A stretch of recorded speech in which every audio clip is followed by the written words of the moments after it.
Bien, vamos a partir de conceptos claros y puntuales, algunos bien básicos. ¿Qué es una fractura? Una ruptura de hueso, ¿no? Una solución de continuidad a nivel de la cortical ósea. Algo más técnico, pero al final es un hueso roto. ¿Ya? Listo. ¿Qué es una fractura patológica? ¿Qué creen que es una fractura patológica? ¿A qué les lleva a pensar? Que hay algo de fondo, ¿cierto? ¿Qué puede ser? ¿No? ¿Qué puede ser? Acá les he dejado incluso escrito, ¿ya? Tumores, es bastante común. Y está aumentando la incidencia de tumores. Esta semana he tenido 2 casos. Uno lamentablemente que no se va a poder resolver, terminó en amputación. ¿Ya? Pero los tumores son bastante comunes actualmente. ¿Ya? Los osteosarcomas son los más agresivos y terminan en amputación usualmente. Mieloma múltiple también es una patología que también causa fracturas, ¿no? ¿Qué otras más? Osteoporosis, asociado más a las personas de tercera edad. ¿Listo? Entonces las fracturas patológicas es porque hay algo de fondo. ¿Listo? Luxaciones. ¿Qué vendría a ser? Acá vemos una fractura, por ejemplo. ¿Ya? Y esto que ven aquí es una imagen lítica. ¿Ya? Conceptos que por ahí no están escritos y que me escuchen, si es que no lo entienden, me dicen, me preguntan, me cortan, ya, para hacerlo más dinámico, porque si hablo y hablo, se va a dormir ustedes y yo también me aburro. ¿Listo? Entonces, imágenes líticas. Esta imagen lítica, como ven, es un poquito más oscura, si notan, ¿verdad? La cortical aquí está adelgazada, y acá la cortical es más gruesita y acá más delgada, ya que hay una fractura asociada.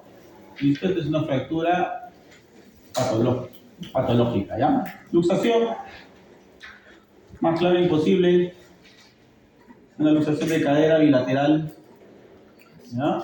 Esto probablemente ha sido un accidente de tránsito, caída de altura, mínimo 5 metros de altura que debe haber caído para que tenga esa lesión.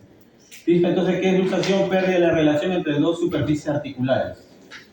Pregunta, anatomía, porque eso me han dicho que sufren en los hospitales.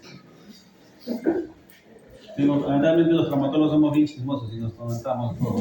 ¿Ya? Y ya he tenido, me ha dicho que ustedes rotan por Huaycán y que no saben anatomía, pero lo he dudado, lo he puesto en tela de juicio. Miren, la cadera, ¿quién lo compone? Doctora, ¿quién? Ya, una parte del hueso ilíaco, el acetábulo, específicamente esta superficie. ¿Qué más?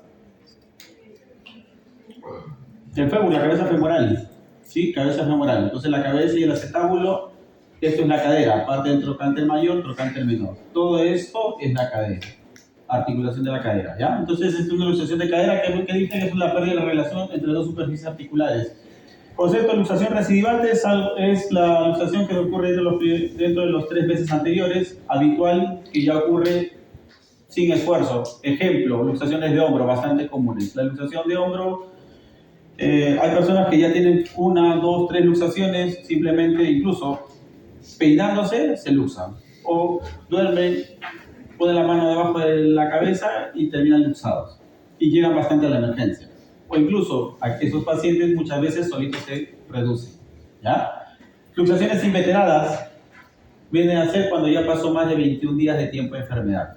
Y esto lo voy a recalcar cuando veamos ahorita la parte de historia clínica. ¿Ya? Entonces los tipos de enfermedades son importantes, porque de eso deriva el diagnóstico y depende del diagnóstico una clasificación. Van a ver que voy a hablar bastante de clasificaciones.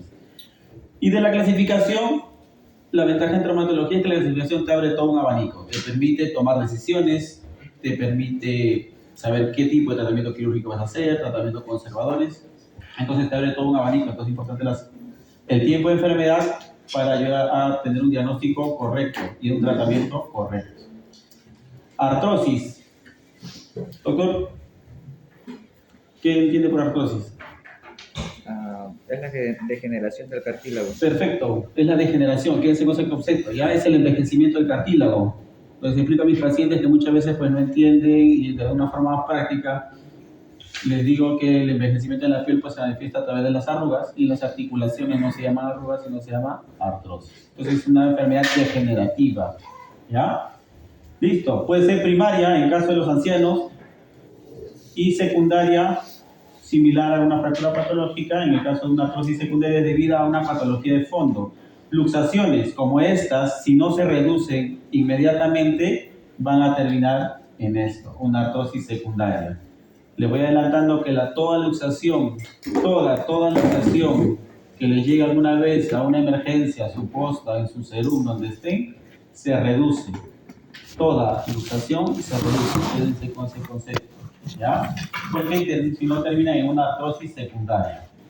¿Qué otras situaciones más provocan artrosis secundaria? Enfermedades sistémicas, ¿como cuáles?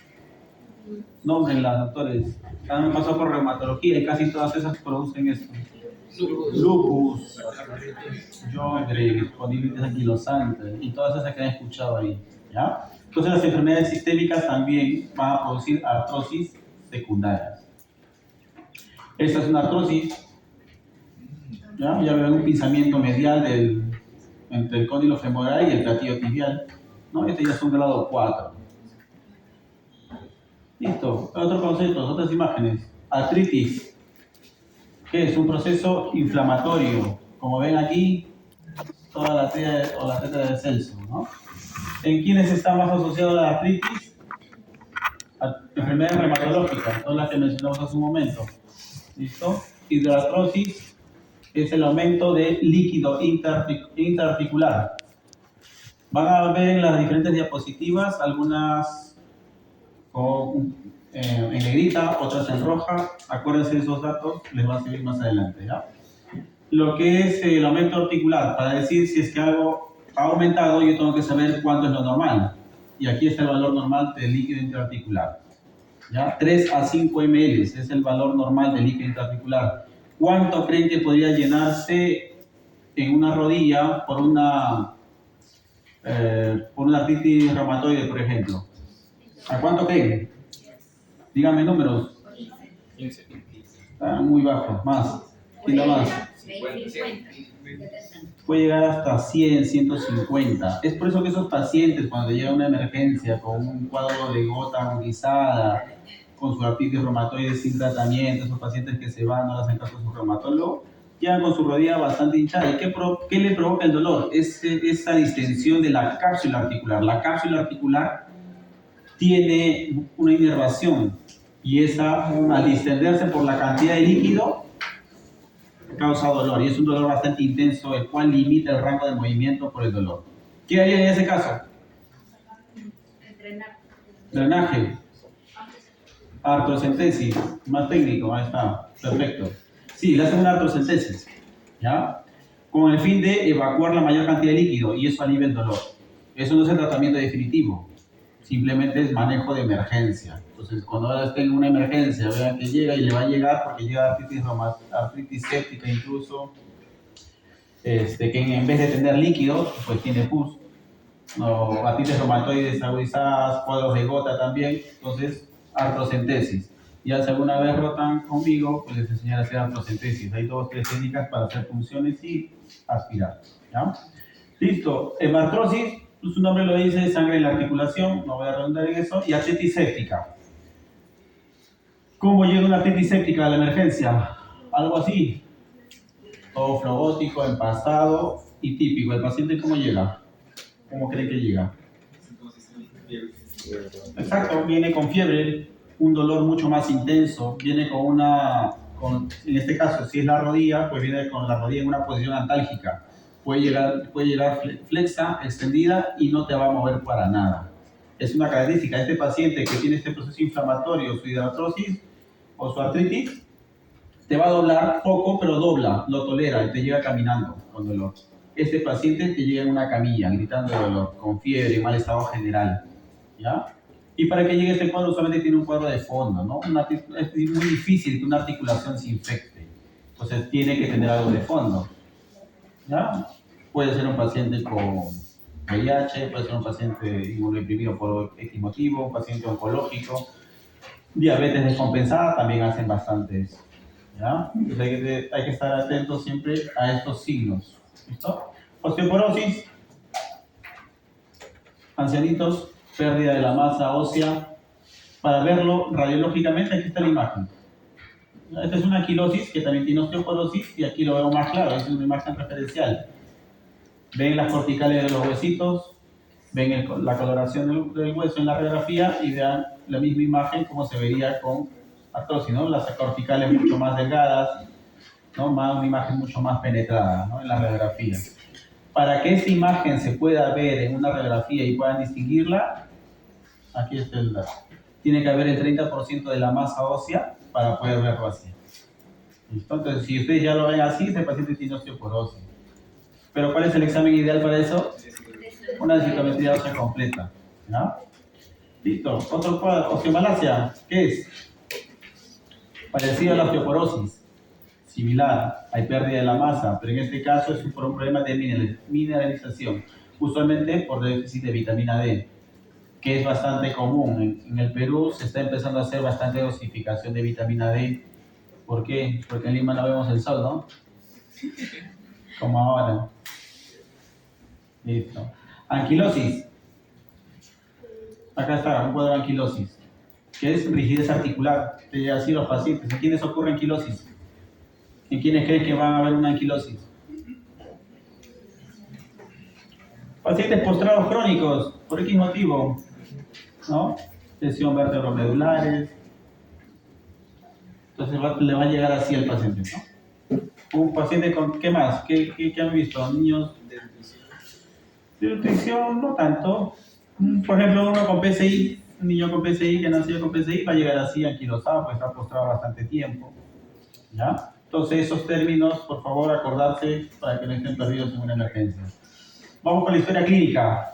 Ya vamos de lo más básico. Siempre importante, datos de filiación. Importante llamar a los pacientes por su nombre y apellido. Siempre con respeto a los pacientes. Ahora van a ver, cuando empezamos también el examen clínico, por favor, siempre pidan permiso. Eso les enseño a mis residentes y nunca me entienden. Y terminan en una guardia los domingos, simplemente por eso, por no pedir permiso. ¿Ya? Motivo de consulta. Es importante que escriban lo que el paciente manifiesta, ¿no? El paciente va a decir, me doblé el tobillo. Lo colocan en la historia. El paciente refiere torsión, doblarse el tobillo, lo colocan. Lo que dice el paciente es el motivo de consulta. Puntual, siempre es. ¿Ya? La enfermedad actual siempre van a redundar. Importante, y hace un momento le dije, el tiempo de enfermedad. Por favor, eso es importante. Y los pacientes traumatológicos son mentirosos. Quédense con eso, son mentirosos. Los pacientes van a llegar a una emergencia y le va a decir, doctor, me doblé el tobillo hoy día. Y le agarran el tobillo, está frío, no le hacen movimientos pasivos, no le duele. Tienen 3, 4 días. Y es bastante común. ¿Ya? Es bastante común. Entonces, si ustedes le creen de todo al paciente, pues su tratamiento va a ser erróneo. Porque, por ejemplo, simplemente para un esguince de tobillo, lo más común, ¿cuál creen que es el tratamiento? ¿Qué les sugiere? Si es agudo, peloteando ahora, se lesionaron, van al tobillo, ¿qué deberían hacer? Inmovilizarlo. ¿Qué más? Antiinflamatorios, crioterapia, le aplican hielo y con eso han hecho bastante. Pero si el paciente viene y me miente, ya tiene una semana, ¿lo inmovilizan igual? No debería inmovilizarlo ya. Ya ese paciente debería empezar a hacer carga parcial, empezar a caminar poco a poco, mandarlo a terapia física. Si yo le creo y lo inmovilizo, ¿qué le voy a generar al paciente? Una rigidez. Luego voy a generar rigidez. Y si no tengo los conceptos claros de un manejo de tobillo, que ya me ha tocado ver, que ya pacientes con yesos cerrados o férulas de 20 días, porque en la posta le dijeron sí, le ponen una férula en yeso y 20 días. El paciente termina con rigidez, un tobillo que debería mejorar en 10 días, está 1 o 2 meses posteriormente con terapia física. ¿Entienden? Entonces el tiempo de enfermedad es importante, siempre indagar, y eso lo tienen que correlacionar con el examen físico que vamos a ver más adelante. Otro dato importante, el mecanismo de lesión. Siempre en la historia clínica, en traumatológica, esto estoy haciendo bien dirigido a trauma, ¿ya? El mecanismo de lesión. ¿Qué pasó? ¿Qué ocurrió? Siempre importante. Ejemplo, es diferente que alguien diga me he caído del... Si alguien viene y le dice me he caído del primer piso, ¿qué creen ustedes que puede haber pasado? ¿Qué más le preguntaría? El paciente va a decir me caí del primer piso. ¿Qué datos más ustedes sugieren o le preguntarían para saber qué posibles lesiones tiene? Sí, el piso, La posición de la caída. La posición de la caída, perfecto. Es diferente de caer como gato, ¿no? Con las cuatro extremidades, caerse de cabeza, caer sentado o caer parado, carga axial. Así lo pasaría un 5 tal vez. ¿Pero? Sí, sí, lo pasaría un 5. Perfecto. Claro, preguntan. ¿Se mareó primero y se cayó o al caer perdió el conocimiento? ¿No? También. Entonces el mecanismo es importante, el mecanismo de lesión, ¿qué fue lo que ocurrió? ¿Ya? Entonces, paciente, siempre preguntar todo ese dato, porque también la cinemática, en un accidente de tránsito, estuvo de copiloto, estuvo en la parte posterior, estuvo con cinturón. Si estuvo de copiloto, ¿qué lesiones podrían pensar? Le llega un paciente, les vienen los bomberos del SAMU, les traen una camilla, el paciente todo entablillado, con los collarines, todas las cintas. Y le pregunta y le dice bien específicamente, y los bomberos son específicos en esto, porque ellos hacen cursos de PHTLS, hacen esterilización de los pacientes al sacarlos de un auto. Entonces, lo primero que dicen, sí, era copiloto, no era copiloto. Si era copiloto y estaba inmovilizado con todo, ¿qué podrían pensar? Dice, estaba sin cinturón. Ya, perfecto. Traumatismo supracraneal, ¿no? Directamente con el parabrisas, ¿qué más? Cuello, las Y si viene con bastante dolor en los miembros inferiores, ¿qué más puede ser? Cadera. Paciente copiloto de auto usualmente hace presión la rodilla contra el tablero y se luxa. Bastante común, luxación posterior de cadera, ¿ya? Entonces, el mecanismo, entonces ahí, importante. Lo de las alturas es importante. Si cayó parado, por ejemplo, ese paciente puede tener lesiones en las zonas donde hay tejido óseo esponjoso. ¿Dónde hay hueso esponjoso? En los huesos.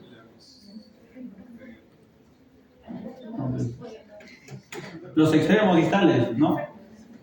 Partes del hueso. No me hagan creerle que a lo que me dijeron lo de Huaycán. Metáfisis, diáfisis, epífisis. Epífisis, la parte, vamos a ver mi marca acá. Ya, aquí. Esta zona, epífisis, los extremos, diáfisis, metáfisis. Las zonas metafisiarias son hueso esponjoso, es un hueso trabecular que se impacta o se compacta con cargas axiales. O sea, alguien que cae de altura, pues le tienen que hacer una serie traumatológica de imágenes, como que si te dicen que cayó de 3 metros, pero de un tercer piso serían 9 metros más o menos, entonces le tienen que hacer radiografías de tobillos, porque a nivel del platillo tibial es un hueso esponjoso. Aquí también hace compresión, fracturas de tibia proximal también bastante común. Las vértebras se comprimen, fracturas, entonces pide una radiografía de columna lumbar o lumbosacra. ¿Qué otras zonas más? El calcáneo es un hueso totalmente esponjoso. ¿Ya? Entonces, eso, la altura, todo eso tiene que preguntar. Factores que incrementan, siempre preguntar a los pacientes, viene con dolor, casi todos los pacientes traumatológicos vienen con dolor. Preguntarle siempre qué le incrementa el dolor y qué le disminuye. Por ejemplo, dolor articular, viene y le dice, me duele la rodilla, me duele la rodilla simplemente. Si le preguntan, les doy el ejemplo, si el paciente dice, yo le pregunto, ¿le duele más o incrementa el dolor cuando está caminando o en reposo, ¿no? O mejora con el movimiento, ¿no? Le puedo preguntar, o mejora o empeora con el movimiento. Si el paciente me dice, mejora con el movimiento, inflamatorio, ya se va por una parte reumatológica. Si me dice que duele con el movimiento, pues ya hay que buscar alguna patología mecánica, ¿no? Listo. Y lo mismo con los síntomas, ¿ya? O sea, qué cosas o qué situaciones disminuyen el dolor. Y también preguntar si es que ya tomó alguna medicación para el dolor, también es importante. Y si es que toma alguna medicación. Aquí, importante, reacción alérgica a medicamentos. Siempre pregunten y siempre lo escriben en la historia. Hay muchos pacientes alérgicos a los AINES, ¿ya? Y me ha pasado, y me ha costado caro, económicamente. ¿Ya? Entonces, por favor, siempre, ¿ya? Siempre he escrito eso. Preguntar enfermedades crónicas que tengan, por ejemplo, hipertensión, diabetes, la medicación que estén tomando, paciente con asma, ¿le dan o no le dan a ellos? ¿No? ¿Por qué? Ya, perfecto.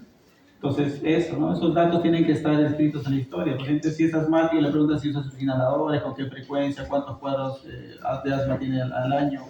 Eso les ayuda a tener una idea si es que le van a dar AINES o no le van a dar AINES. En caso de que sea asmático, pues me lo dan.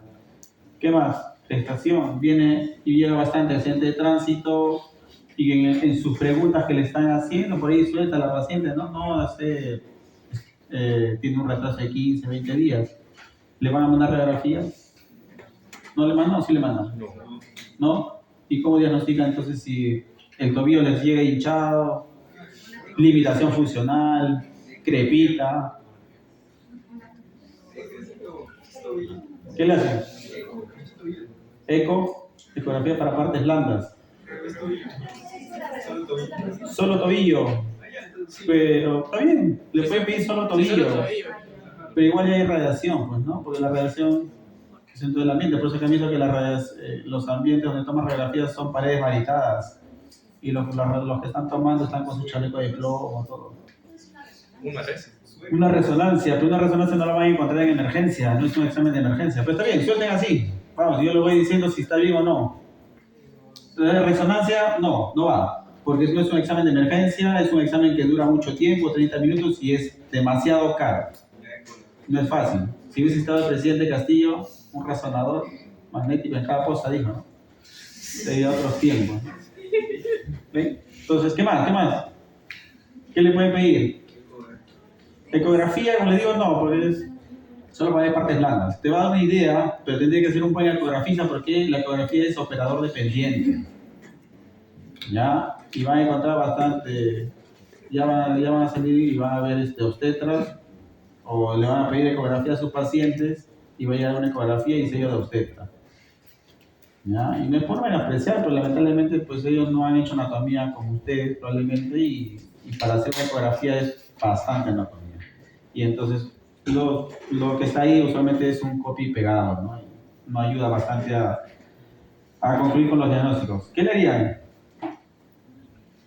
¿Le toman radiografías con protectores?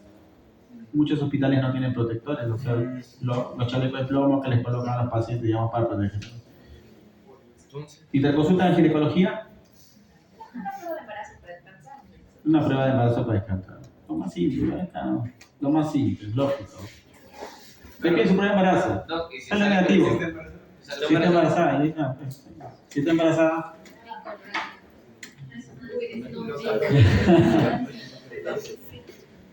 Pueden optar por colocarle un protector, pero eso se encarga la parte de los tecnólogos médicos. Lo que ustedes tienen que hacer legalmente es informarle al paciente que posiblemente hay una fractura, pinta todo para fractura, dolor, limitación, crepitación.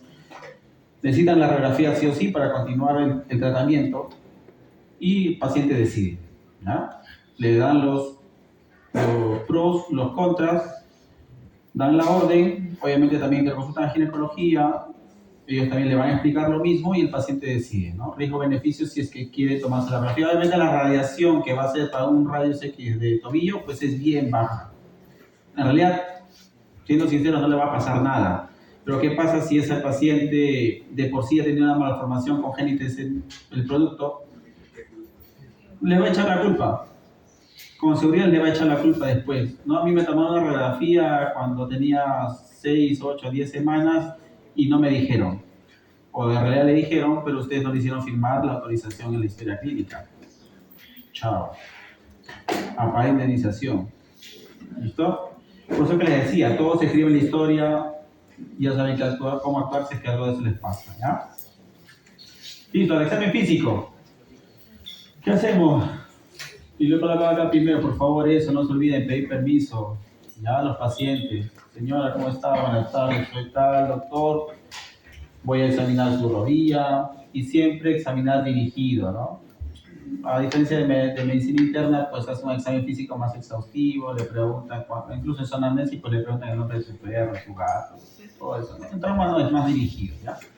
Entonces, siempre, por favor, pedir permiso, hay que tener respeto por el paciente. siendo en consulta y siendo hospitalizado. Y me ha pasado ver que cuando estamos pasando visita, pues por la prisa a veces los residentes agarran y descubren a la señora y está con su chata, o el señor está con su papagayo ahí. ¿Entienden? Entonces es complicado, ¿no? Y una falta de respeto a su casa. Listo, ¿qué más? Todo esto, de todo lo que ustedes saben de semiología, traumatología, solo ustedes. ¿Ya? En la inspección, ¿qué van a ver? Si el paciente te llega cojeando, ya sospecha, pues, ¿no? Si te llega en una camilla, cargado por sus dos amigos, tipo de marcha, ¿no? Heridas, van a haber heridas, zonas donde hay sangrado. Yo vengo de guardia, por ejemplo, ahorita, y anoche tuve un accidente de moto bilateral, me llevo ya con sangrado en la rodilla, en la cabeza, entonces hay que consultar a todo el mundo. Entonces, eso, desde que ingresa nada más lo ven. ¿Ya? Flictenas. Las flictenas, ¿saben qué es? Ampollas, perfecto, ampollas. Hay flictenas hemorrágicas, flictenas serosas. ¿Por qué les pregunto esto? Porque va a pasar, y en traumatología se ve bastante flictena. Las flictenas ocurren por traumatismo. ¿Qué pasa? El hueso, cuando se fractura, hace lesiones dentro de las partes blandas, desgarra músculo, piel, y eso genera flictenas. Cuando ustedes vean una ampolla, flictenas de contenido seroso, hemorrágico, en una pierna o en un brazo, ya desde por sí ustedes piensen en algo grave. Algo ocurrió ahí, ese paciente le ha pasado una llanta por encima de la pierna, del pie, se ha caído de mínimo 3-4 metros. Ese no ha sido porque se ha doblado el tobillo. ¿Ya? Flictenas denotan gravedad, alta energía en el accidente, en el mecanismo que lo produjo. Bastante común en qué? En aquellos que caen de altura, fractura del pilón tibial. Debido a fractura hay flictena. No siempre, no siempre. Pero si ustedes ven un flictena, sí, y hay fracturas que están asociadas a flictenas. Lo vamos a ver porque vamos a hablar de temas así, pero les adelanto, por ejemplo, fracturas de calcáneo. Si ven un flictena, asústense, se va a ir mal, ni lo operen. Una fractura de pilón tibial, por ejemplo, de tibia distal, hace flictena bastante.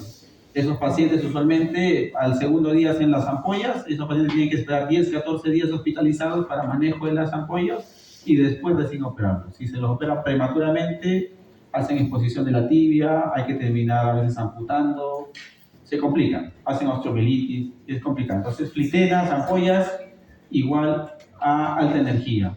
Si ven equimosis, también lo describen, eso te denota probablemente alguna lesión de partes blandas o fracturas, ¿no? ¿Qué más? Las deformidades. Les van a llegar pacientes, como el brazo todo doblado, niño, bastante común, los coditos. Eso es lo de los domingos en la noche, ya sé ya que me llegan, ¿no? Los papás que llegaron tarde, o los amigos que salen a los parques, van y se les cae de los pasamanos, de los rebalines, y ya con el codo todo doblado, la muñeca doblada. O los peloteros monces, ¿no? También los días domingos a las 9, 10 de la mañana empiezan a llegar con sus tobillos hinchados. ¿Ya? Listo, entonces eso, ¿ya? Deformidades. La coloración de la piel también, siempre describirla. Aumento de volumen, importante. ¿Por qué están estos de rojo? Porque eso es lo que van a ver en toda fractura. Deformidad, aumento de volumen, dolor y crepitación a la palpación, igual a fractura. ¿Ya? ¿Qué más? Si encuentran una herida, cuando hicieron su inspección, vieron que llegó con el pantalón manchado de sangre, ¿qué hacen? ¿Qué se les ocurre hacer? Lo descubren, ¿no? Para examinarlo, cortan, piden a la enfermera, a la técnica que les pase la tijera y lo cortan. Nada, le piden permiso, ¿no? Para que le corten todo el pantalón. ¿Qué hacen con la herida? ¿Ya? Se ponen sus guantes y le meten el dedo. Sí, le meten el dedo. ¿Por qué? ¿Por qué creen?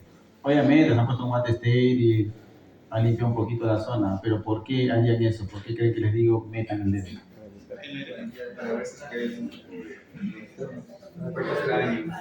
Cuerpo extraño, puede ser.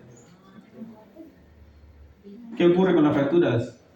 ¿Se exponen o no se exponen? Y le voy adelantando, ¿cuál es el concepto de fractura expuesta? Claro, si viene el paciente con el hueso afuera, expuesta. Pero ¿qué pasó si ese paciente lo encontraron en la calle? Los serenazgos que usualmente levantan todo lo que encuentran, los amos, o los mismos vecinos, pues forma de ayudar, pues ¿qué hacen? Ven el huesito afuera y lo meten, ¿no? Y llega a tu emergencia y en tu emergencia pues no ves, tú ves la herida, y no ves el hueso afuera, tú no lo has visto. Y a veces ellos ni siquiera te dicen, ahora si fue un paramédico pues sí te va a reportar eso, ¿no? Y ellos usualmente no lo meten. Lo cubren con compresas mojadas, vendan, inmovilizan con lo que tienen y así te lo traen, con el hueso afuera. Lo cubierto con tratamiento ya endovenoso. Pero digamos que viene el vecino, el de serenazgo y te lo trae. Con la herida, si ustedes no meten el dedo, es para explorar con fin de buscar o encontrar cortical ósea. ¿Ya? Concepto de fractura expuesta es contacto de hueso con el medio ambiente. Como le dije, si lo encuentran afuera, pues es evidente, pero si es una herida, metan el dedo con el guante. Si tocan cortical, consideran como fractura expuesta y eso altera totalmente su tratamiento. ¿Qué es lo que hacen cuando hay una fractura expuesta? Eso también quiero que se lleven, porque van a ir por otros hospitales. ¿Qué es lo primero que hacen? Opciones. Pregunta de su examen. Lo lavan, lo inmovilizan, llaman al traumatólogo, lo sacan de su pichanga. ¿Qué hacen? Utilizan antibióticos, lo meten a sala de operaciones como emergencia, ya que es una emergencia traumatológica. Los traumatólogos solo tenemos 5 emergencias, a diferencia de otras especialidades. Para evitar una infección, probablemente llegue expuesta. Ya. ¿Qué otra opción? ¿Quién se va por otras opciones? No, aparte de eso, ¿Inmovilizan? sí. ¿Lo lavan? ¿O lo meten a sala de emergencia? ¿Quiénes lo meten a sala? A ver, levanten la mano. Ya, lo meten a sala. ¿Quiénes le inician antibiótico? También.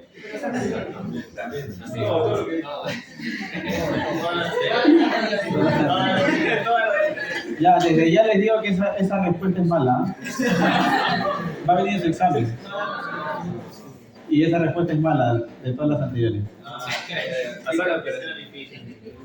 Esa era la fija, ¿no? Ya mira, con tiempo les estoy diciendo que esa pregunta viene y esa no es la respuesta. Ya tienen 4 opciones. El antibiótico, ¿ya? El antibiótico, no se olviden, es el antibiótico. Lo primero que hacen cuando ven que es una fractura expuesta, antibiótico. Los artículos te dicen que el tiempo más corto entre la lesión y el ingreso o que le administran antibiótico disminuye el riesgo de infección.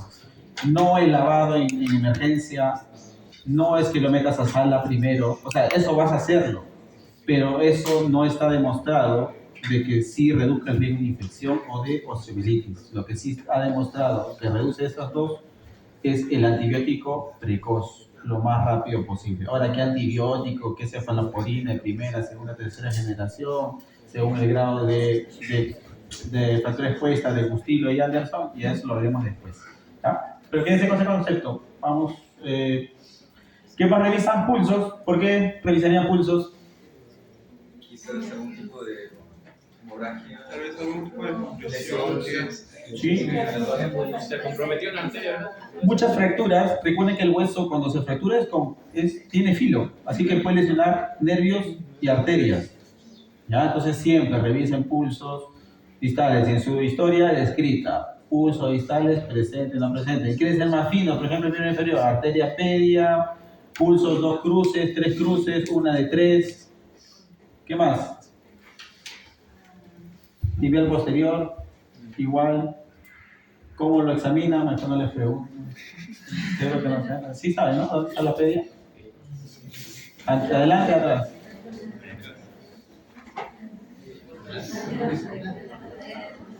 Anterior. ¿Y el tibial posterior?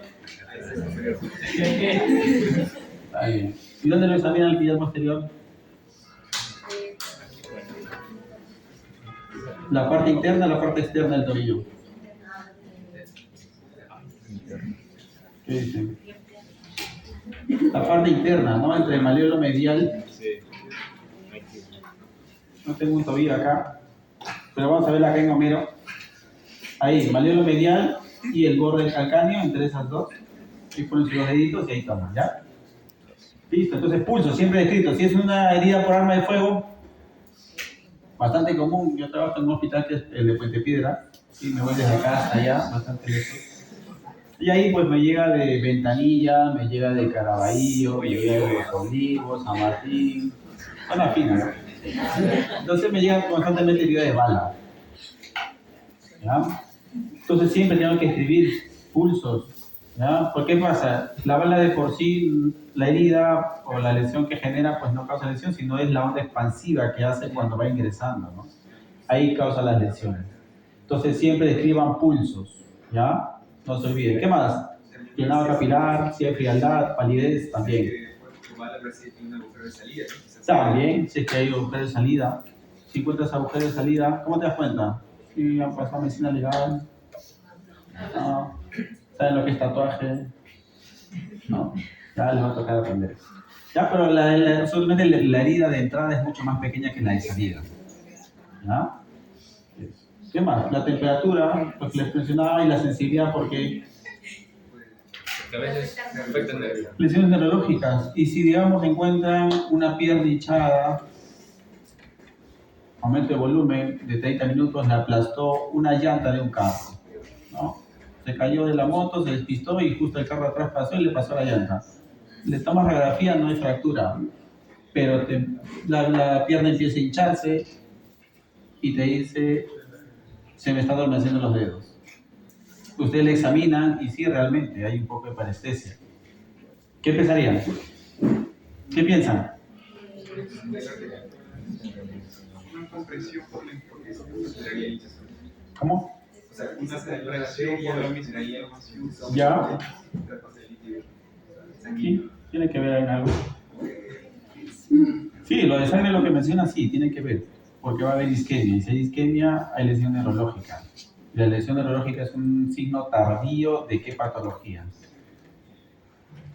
Atricción, aumento de volumen en pierna.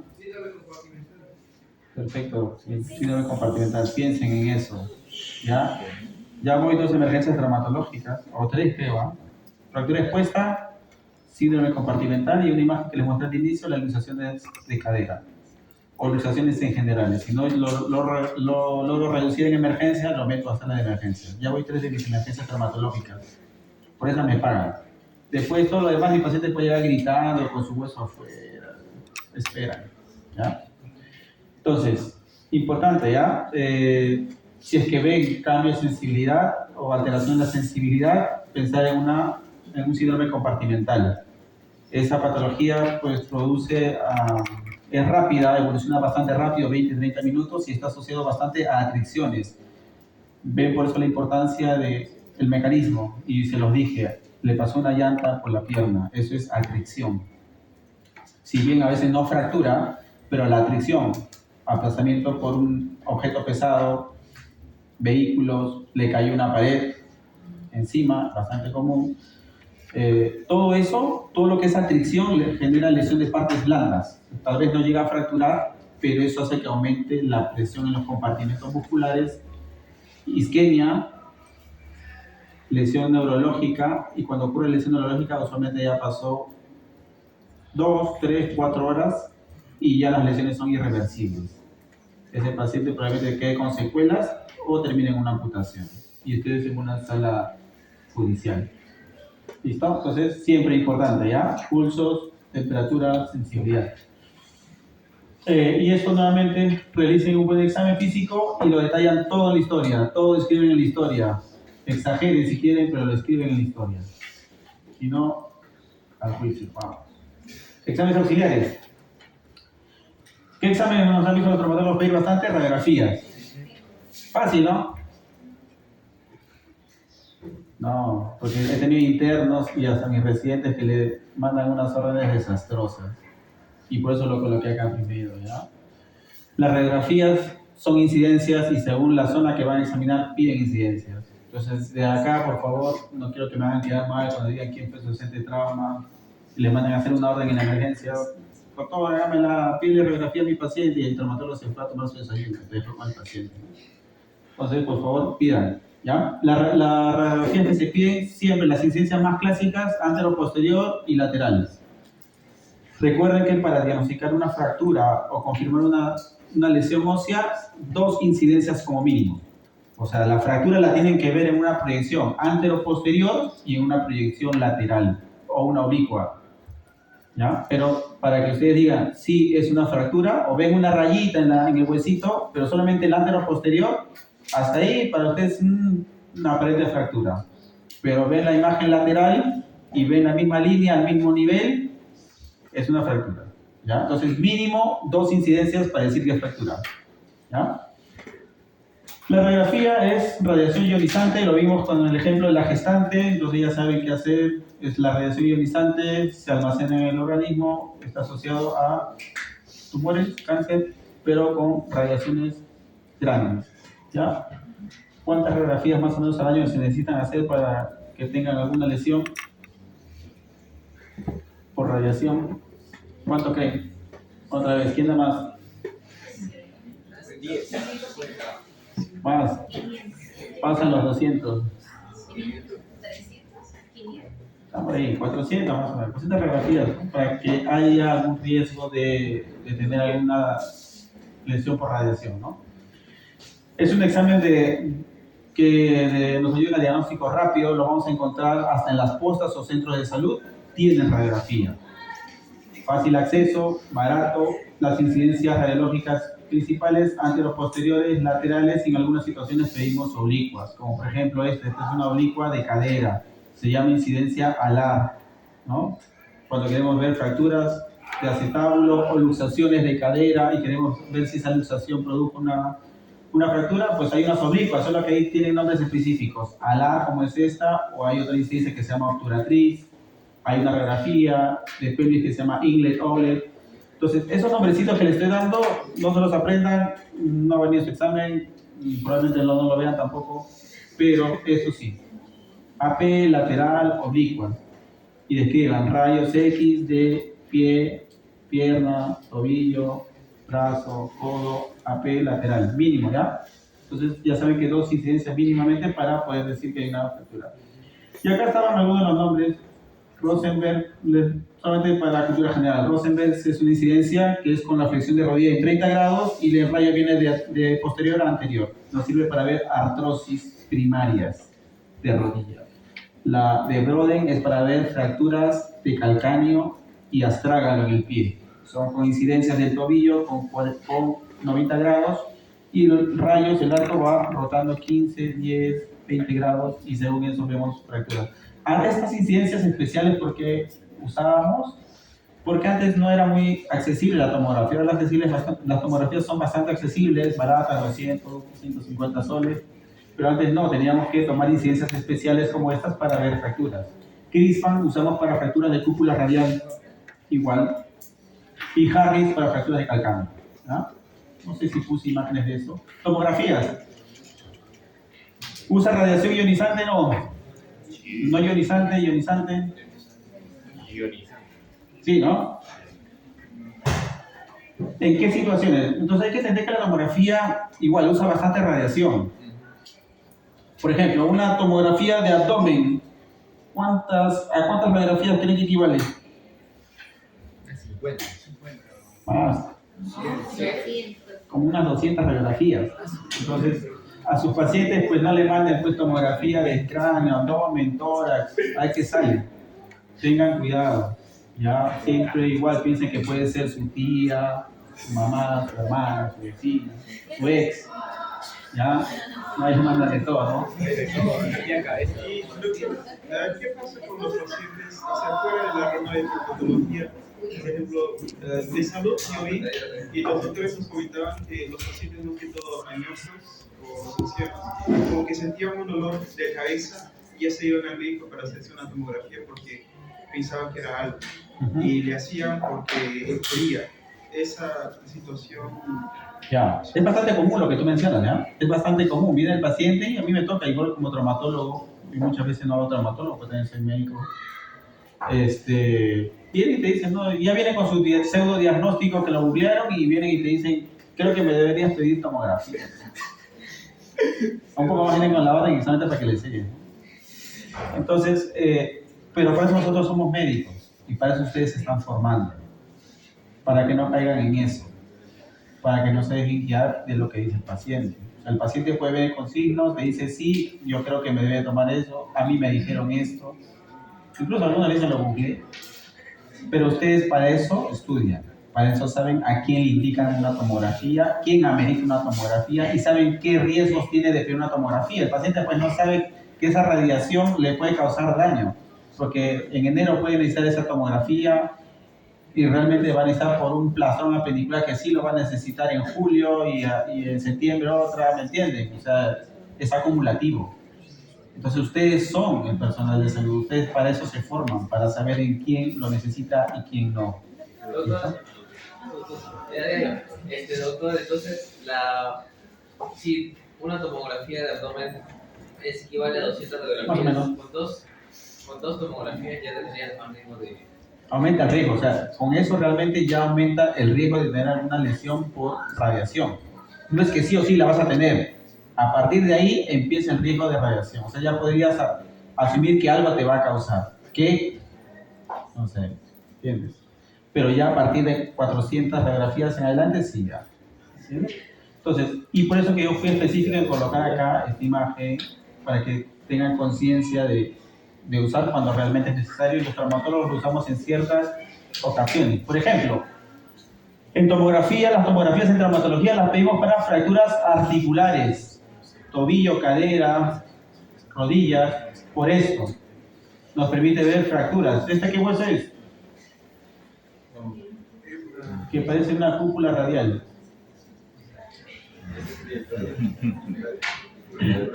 Ya, es una cúpula radial, ¿cierto? Entonces nos ayuda para ver eso, ¿no? Fracturas que a veces no se ven en una radiografía simple. Vean, esta es una reconstrucción 3D. Y aquí vean la cabeza con tantos pedacitos, ¿no? Y acá, ¿qué más hay? ¿Qué fragmentos será? Parece que es olecra, ¿no? El cóndilo. Miren acá, todo destrozado, ¿no? Miren cuántos fragmentos. ¿Ya? Y esta incidencia, por ejemplo, siempre especifica, y acá les coloqué, si es que la necesitan con 3D o no, y la de 3D es esto, y te ayuda para planificar cirugías, te ayuda para ver fragmentos interarticulares que a veces no lo ves. ¿Y esto que es sustracción, a qué le suena? Quitar algo, ¿no?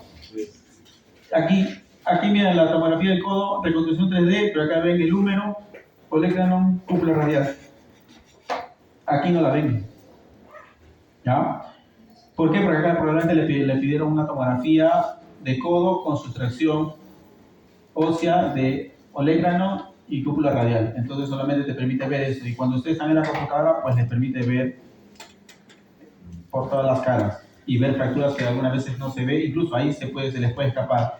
Estas 3D son más para explicar a los pacientes y algunas veces para nosotros también, pero nosotros los traumatólogos humanos nos guiamos de los cortes coronales, axiales, sagitales. Ahí es donde vemos las fracturas y nos ayuda a tomar decisiones y cómo planificar la cirugía. Entonces, quédense con ese concepto. Traumatología solo lo pide para fracturas articulares, fracturas patológicas y algunas fracturas complejas. Esto raro que pidamos. Patológicas sí, como le dije esta semana me tocó pedir tomografía y resonancia. Y las fracturas articulares sí van a ver que bastante pedimos, ¿ya? La resonancia magnética, ¿usa radiación o no usa radiación? ¿Cómo funciona?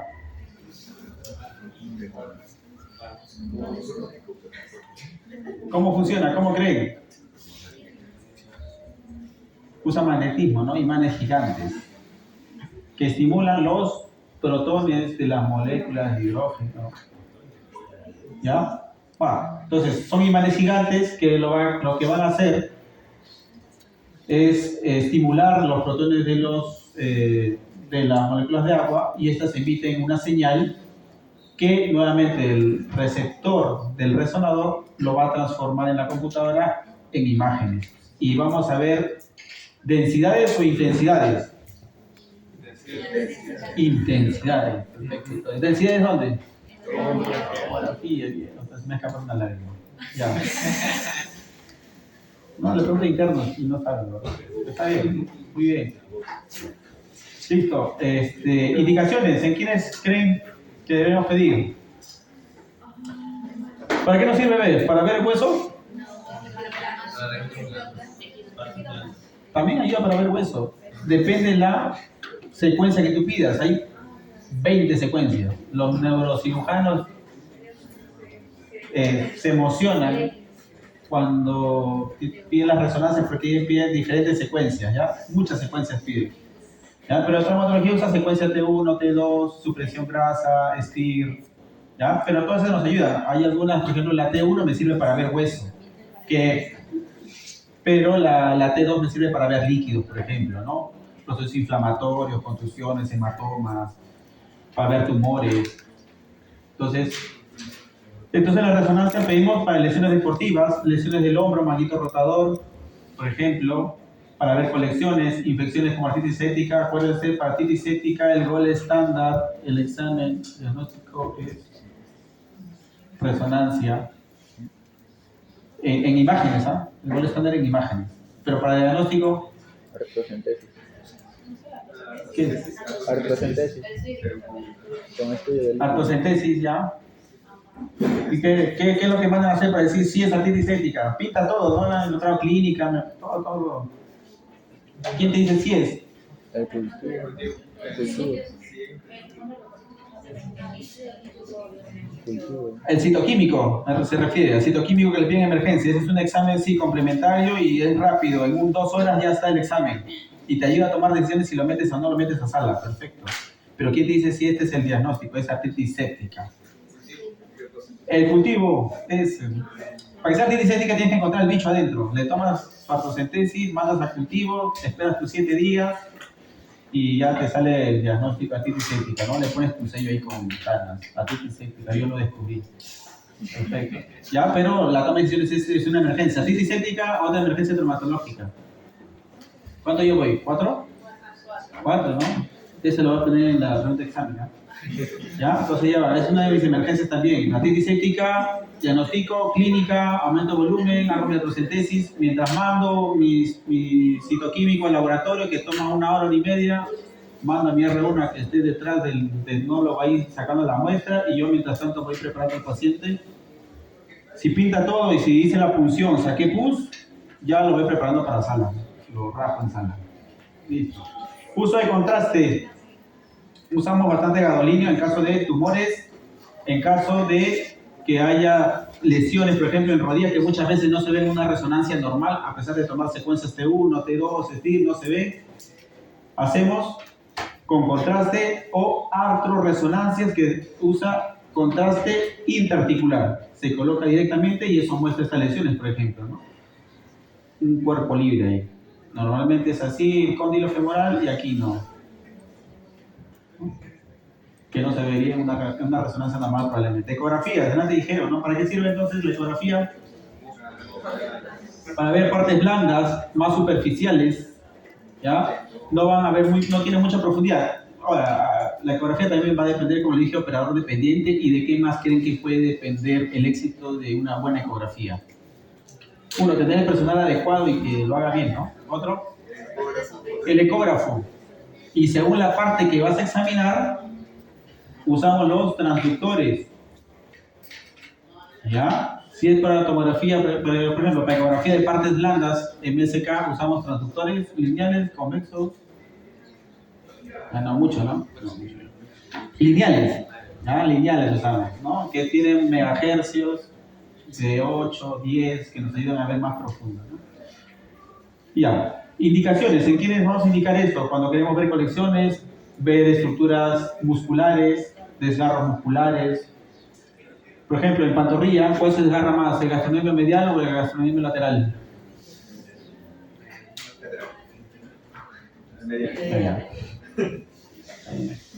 El gastrocnemio medial sí que más se desgarra, ¿ya? Lesiones tendinosas, ligamentarias. Por ejemplo, en un esguince de tobillo, si te llega un paciente que parece que te dijo, me doblé el tobillo, entra por la emergencia, tiene aumento de volumen, ¿le damos su radiografía o le pides ecografía? Recuerden que en una emergencia no siempre hay ecografía musculoesquelética. O sea, hay ecografía de emergencia, ecofaz, abdomen, eso te lo van a sacar. Pero ecografía musculoesquelética no todos los ecografistas o radiólogos las hacen. ¿Ah? ¿Qué le piden? ¿Radiografía o ecografía? ¿Con qué fin? Pues ahí no van a ver partes blandas si están pensando que es un E15. Perfecto, descartan, ¿no? Lo de emergencia, descartan fracturas, no ven hueso, es un E15, ¿no? Ya le inmovilizan, tratamiento para casa, control en 5 o 7 días y lo reevalúan. Si es que no hay aumento de volumen, no ven equimosis, a casa o a terapia, o si es que ven equimosis, mandan su ecografía de partes blandas, ¿no? ¿Y qué van a encontrar? Lesiones. ¿Cuál es el ligamento que más se lesiona en el esguince de tobillo?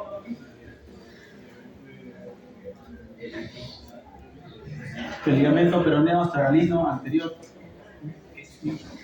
Manejo del dolor. ¿Ya? También la ecografía, ¿por qué colocaba acá manejo del dolor?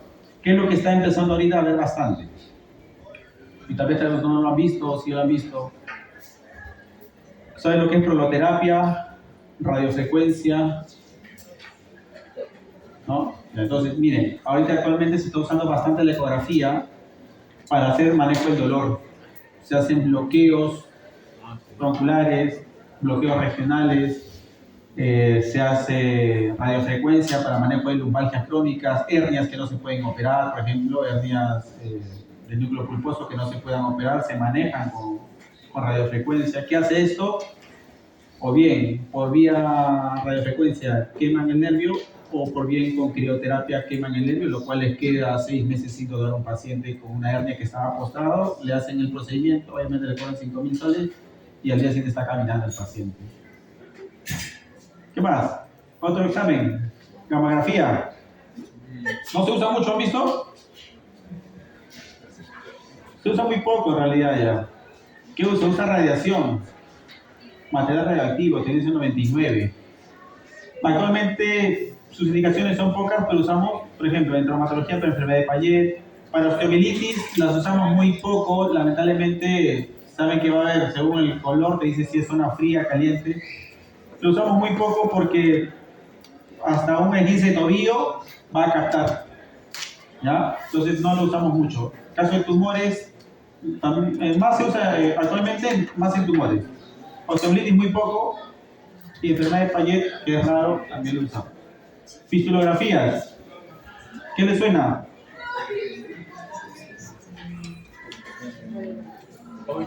Llega un paciente con una fractura antigua, una fractura expuesta, dice que lo operaron en el hospital y al año, 2 años viene con esta herida, secretando así. ¿Qué piensan? Una osteomielitis, ¿no?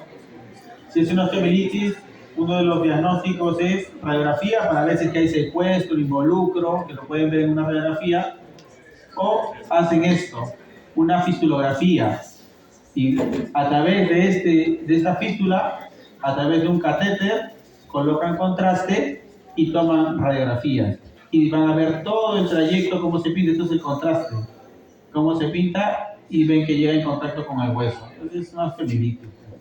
Entonces, para eso se usa la fistulografía. ¿Ya? Listo. Y eso para que nos ayude también para planificar la cirugía. Ya sé dónde voy a tener que abordar y me voy a tener que llevar toda la fístula en la cirugía, resecar todo. De citometría ósea, hace un momento hablamos, lo pedimos para ver la densidad ósea, osteoporosis, osteopenia. Listo, y para la toma de decisiones de tratamiento, ¿no? La indicación en quiénes estaba para pedir de citometría ósea, le piden a todo. Viene su familiar de 30 años, ¿le piden o no le piden? ¿En quiénes? Posmenopáusica, ¿por qué?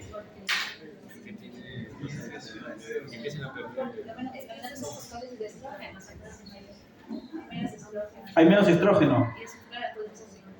Y el estrógeno interviene en el metabolismo del calcio, ¿cierto? Entonces, por eso es que le pedimos en la posmenopáusica. Le pedimos al recambio también, trabaja en el recambio, ¿sí? Entonces, en la mujer posmenopáusica por los bajos niveles de estrógenos, ¿ya? Le piden de screening a los 45 años, si sale normal, ¿a los cuántos años le piden nuevamente?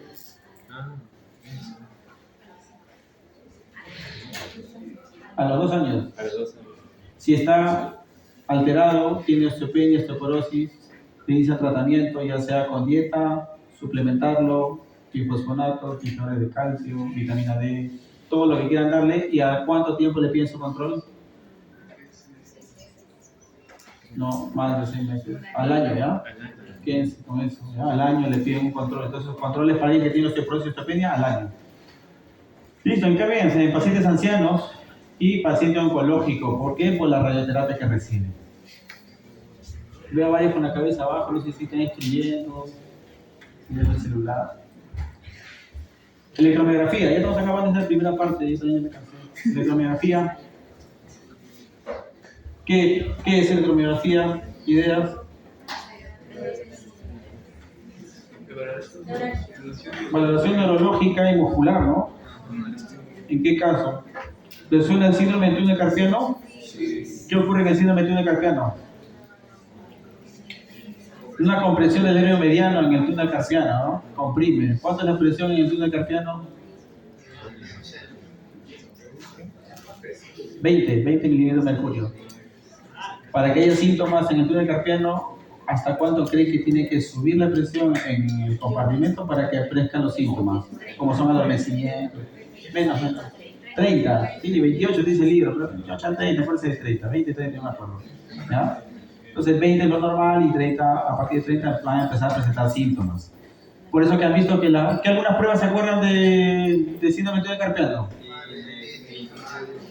Ya. ¿Por qué creen que esas pruebas, o por cómo funcionan esas pruebas, por qué te van a dar positivo? Porque Aumenta la presión, ¿no? Cuando flexiona la muñeca, ¿cuánto aumenta la presión? 10. Entonces, si es que ya está en el borde, ya tiene presión aumentada en el túnel carpiano, cuando hacen la flexión con la de Fallen, obviamente tienen que hacerla bien, así 90 grados, entonces aumenta la presión, más lo que ya aumentó, sobrepasa los 30 y empiezan a sentir los síntomas, ¿no? ¿Qué más? Tienen lo mismo, ¿no? Es estimulación neurológica, ¿no? Irritación neurológica típica. ¿Qué más? Hay otra prueba que es Durkheim, ¿han escuchado? Es la más sensible de las pruebas que hay para hacer un túnel carpiano. Es la presión en la zona del túnel carpiano, hacen presión nada más, se toma por 1 minuto y se valora a los 20 segundos, a los 40 y a los 60, ¿no? Si a los 20 segundos ya hay adormecimiento o parestesia, es positivo. Entonces, la electromiografía nos sirve para eso, para ver lesión neurológica y muscular. Lesión neurológica, por ejemplo, neuropraxias, que esas son reversibles, ¿cierto? Sí. Ya, axonomesis, reversible o no reversible. Parcialmente reversible. Neuromnesis, ya fue el paciente, no hay conexión y perdió. Bastante común, vamos a ver ahorita para algunas patologías de miembro superior y ahí lo vemos.